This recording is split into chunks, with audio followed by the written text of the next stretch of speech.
بسم اللہ الرحمن الرحیم۔ سنو داستان ایک عظیم قربانی کی کہ جس نے تاریخ انسانیت کو ہمیشہ کے لیے بدل دیا۔ یہ داستان ہے حق اور باطل کی، یہ داستان ہے صبر اور استقامت کی، یہ داستان ہے رسول اکرم صلی اللہ علیہ وسلم کے نواسے حضرت امام حسین علیہ السلام۔ سن 60 ہجری کا دور ہے۔ مدینہ منورہ کی فضاؤں میں ایک عجیب سا درد اور سناٹا چھایا ہوا ہے۔ شام کے تخت پر ایک نیا بادشاہ بیٹھ چکا ہے، یزید، وہ جو شریعت محمدی کی دھجیاں اڑانے پر آمادہ ہے اور اسے پورے اسلام پر اپنی حکومت قائم کرنے کے لیے ایک ہی چیز کی طلب ہے، امام حسین علیہ السلام کی بیعت۔ مدینے کے گورنر ولید ابن عتبہ کو شام سے ایک فرمان ملتا ہے۔ وہ فرمان کیا ہے؟ ایک آگ کا شعلہ ہے۔ یزید ملعون لکھتا ہے، حسین سے بیعت لو، اگر انکار کریں تو ان کا سر قلم کر کے میرے پاس بھیج دو۔ ولید امام حسین علیہ السلام کو اپنے دربار میں بلاتا ہے۔ فضائے مدینہ سانس روکے ہوئے کھڑی ہے۔ امام حسین علیہ السلام ولید کے دربار میں حاضر ہوتے ہیں۔ ان کا چہرہ نورانی ہے اور ان کے کاندھوں پر ایک عظیم ذمہ داری کا بوجھ ہے۔ ولید ملعون امام حسین علیہ السلام سے بیعت طلب کرنے کو کہتا ہے، لیکن امام پلٹ کر جواب دیتے ہیں۔ امام حسین علیہ السلام فرماتے ہیں، ہم اہل بیت نبوت ہیں، رسالت کا مرکز ہیں۔ یزید ایک فاسق، فاجر، شرابی اور بے گناہوں کا قاتل ہے۔ مجھ جیسا شخص یزید جیسے شخص کی ہرگز بیعت نہیں کر سکتا۔ فیصلہ ہو چکا تھا، مدینہ اب امام حسین علیہ السلام کے لیے محفوظ نہیں رہا۔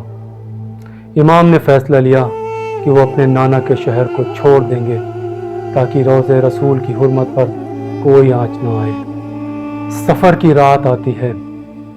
چاند کی روشنی میں امام حسین علیہ السلام اپنے نانا رسول اکرم صلی اللہ علیہ وسلم کے روضے پر حاضر ہوتے ہیں۔ امام حسین علیہ السلام فرماتے ہیں، یا نانا، میں آپ کی لخت جگر فاطمہ زہرا کا بیٹا ہوں، آپ کا پیارا نواسا ہوں۔ آپ کے امتی مجھے آپ کے ہی شہر سے نکلنے پر مجبور کر رہے ہیں، مجھے اپنے پاس بلا لیجئے نانا۔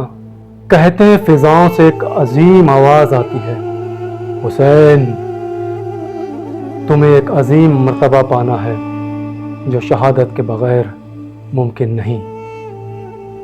28 رجب سن 60 ہجری قافلہ حسین علیہ السلام مدینے سے روانہ ہوتا ہے۔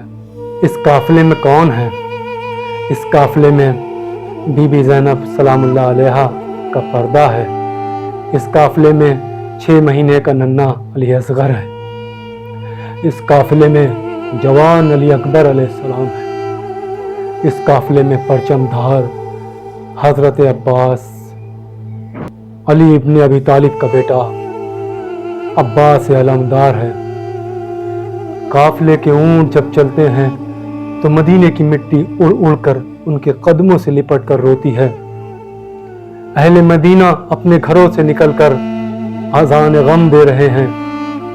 یہ قافلہ مدینے سے مکہ کی طرف روانہ ہو رہا ہے۔ یہ اس عزم کا آغاز ہے جو کربلا کی تپتی ریتی پر مکمل ہونا ہے۔ حسین نکل پڑے ہیں اپنے نانا کے دین کو زندہ کرنے، حق کو بچانے۔ چھوڑ دیا انہوں نے اپنا پیارا وطن تاکہ قیامت تک کوئی باطل طاقت کسی حق کا گلا نہ گھونٹ سکے۔ یہ تو فقط ابتدا ہے اس داستان خون چاکند کی۔ ابھی مکہ آنا باقی ہے، ابھی کوفے سے خطوں کا آنا باقی ہے، ابھی اس سرزمین پر قدم رکھنا باقی ہے جسے دنیا کربلا کہتی ہے۔ اگلی قسط میں ہم دیکھیں گے کہ کیسے کوفے والے خطوط بھیج کر امام حسین علیہ السلام کو بلاتے ہیں اور کیسے یہ صبر اور جفا کی داستان آگے بڑھتی ہے۔